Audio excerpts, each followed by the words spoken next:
Active House is a European building standard for high-performance houses. And there are three subcategories to Active House: the environment, comfort, and energy. Energy breaks down into energy demand, how much energy the house is actually going to use. Energy supply is where the energy is coming from, like renewables.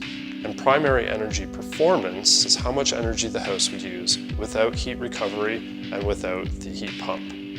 Active House Centennial Park has definitely complemented our energy-aware lifestyle, especially in terms of the lights. We always make sure the lights are off when we leave a room, but here there's so much daylight that we don't even turn them on to begin with. And the furnace doesn't have to run as much because even with the vast amount of windows, we're still not losing the same amount of heat.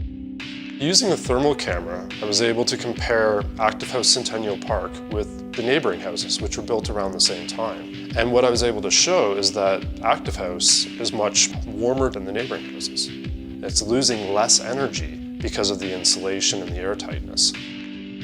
The house has 2 batteries in the basement, and these batteries are used for a backup. If the electricity goes off in the house, it provides emergency electricity, like a generator, but they're also designed to charge at night when electricity is low cost, and then we can use that electricity during the day when it's more expensive.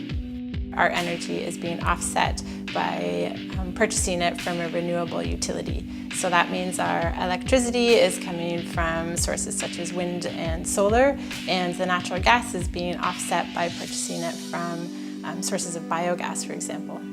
Even with all the glazing, this house has about 50% more windows than the neighboring houses, and it's still more energy efficient. I always thought large houses such as this were unsustainable in their use of energy and resources, but since the bills have started rolling in, I'm surprised by how low they are. It's the advantage of the Active House standard. You can build a house this big that's energy efficient.